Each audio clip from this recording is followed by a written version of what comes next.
Você sabe de fato o que é o fruto do Espírito e quais são os componentes deste fruto? Eu quero te explicar sobre isso. Bora lá.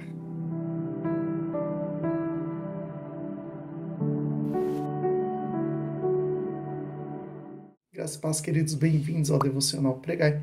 Nós estamos lendo o livro de Gálatas e hoje é dia de lermos os capítulos 4, 5 e 6. Amém?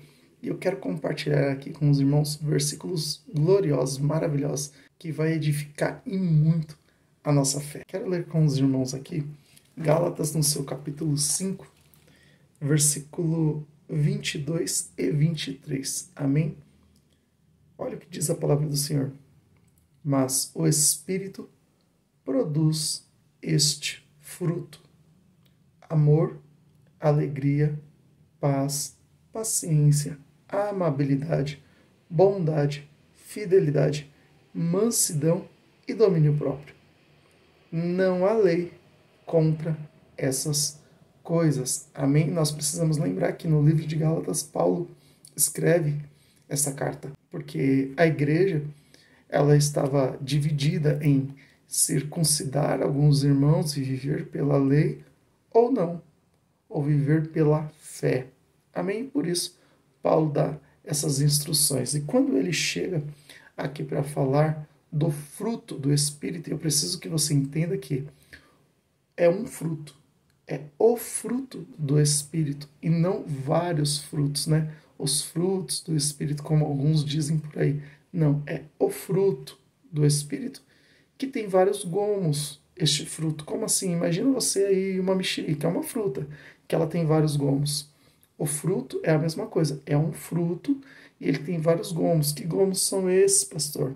Amor, alegria, paz, paciência, amabilidade, bondade, fidelidade, mansidão e domínio próprio.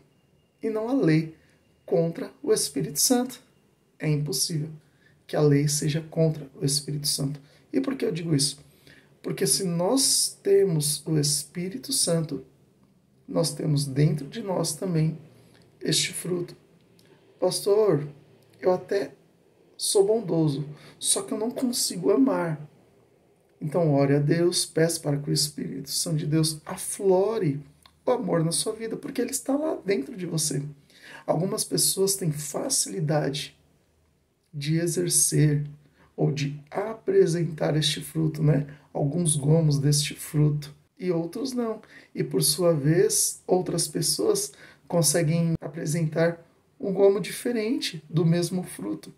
Só que o detalhe é, se este fruto está em nós, nós conseguimos sim, em nome de Jesus, apresentar este fruto por completo. E daí é o detalhe. Apresentar fruto quando tudo vai bem é fácil. Mas e quando nada vai bem? Esse é o detalhe de apresentar o fruto. E eu quero que você deixe aqui nos comentários qual é o fruto que para você é mais difícil e também quero saber qual é o fruto que mais te chama a atenção. No meu caso, o fruto que mais me chama a atenção é o domínio próprio, que é a tal da temperança. O que é isso, pastor? Só para você poder entender.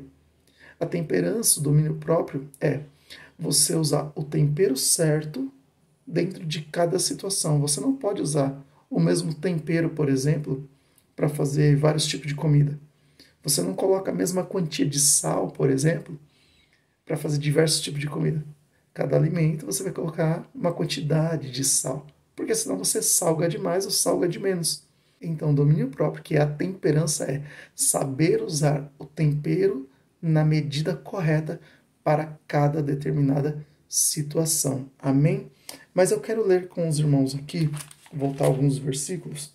Quero ler aqui do versículo 16 ao versículo 21, para a gente poder entender o que é uma vida pelo Espírito. Amém? Porque tem pessoas se lançando às vontades da carne e esquecendo que precisa se viver uma vida pelo Espírito.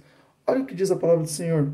Gálatas capítulo 5, versículo 16 em diante. Diz assim: por isso digo, deixem que o Espírito guie sua vida.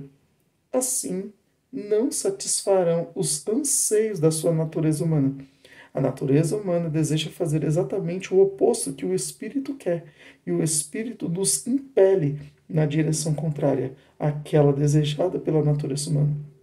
Essas duas forças se confrontam o tempo todo, de modo que vocês não têm liberdade de pôr em prática o que intentam fazer.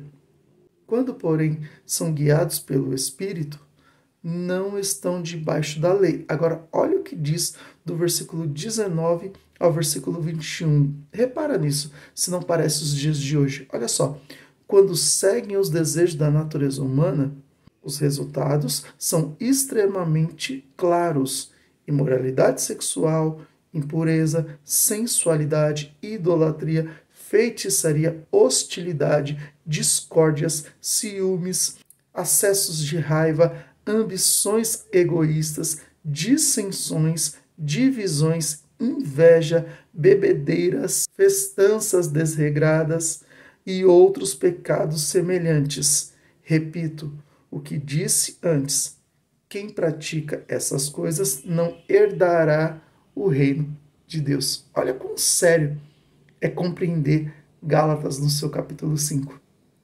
Falamos aqui anteriormente sobre o fruto do Espírito. Porém, o que antecede o fruto é uma orientação de Paulo para que o povo deixe de lado tais práticas, tais desejos, porque é uma luta constante. E o que é que nós estamos alimentando? A nossa carne ou o Espírito? Porque se nós estamos fazendo a vontade da carne, isso nos traz condenação. É o texto que diz.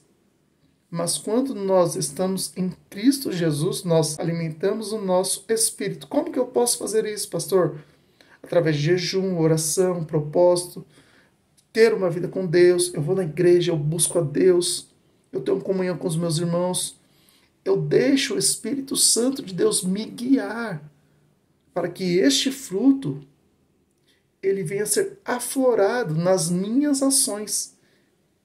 Porque quando eu apresento esse fruto, eu mostro que sou guiado pelo Espírito Santo de Deus e tenho ele habitando em mim. Ele não apenas faz visitação, mas ele habita em mim. E nós precisamos lembrar que nós colhemos aquilo que nós plantamos.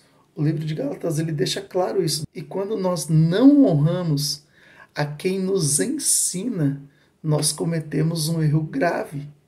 E eu quero te provar isso na Bíblia. Olha o que vai dizer Gálatas no seu capítulo 6, do versículo 6 ao 10. Diz assim a palavra do Senhor: aqueles que recebem o ensino da palavra devem repartir com seus mestres todas as coisas boas. Não se deixe enganar. Ninguém pode zombar de Deus. A pessoa sempre colherá aquilo que semear. Olha o que diz o versículo 8. Quem vive apenas para satisfazer sua natureza humana, colherá dessa natureza ruína e morte. Mas quem vive para agradar o Espírito, colherá do Espírito a vida eterna. Portanto, não nos cansemos de fazer o bem. No momento certo, teremos uma colheita de bênçãos, se não desistirmos. Por isso, sempre que tivermos oportunidade, façamos o bem a todos, especialmente aos da família da fé. Amém? Então nós precisamos compreender os textos bíblicos, guardar cada versículo na tábua do nosso coração para vivermos a totalidade do Evangelho, a totalidade da obediência de Deus. Queridos, não cansem de fazer o bem de forma alguma. Faça o bem a todos quanto você puder. Amém? Aqueles que você não puder fazer o bem, ore para que Deus dê a provisão necessária para cada pessoa. Que Deus te abençoe e fique na paz do Senhor Jesus.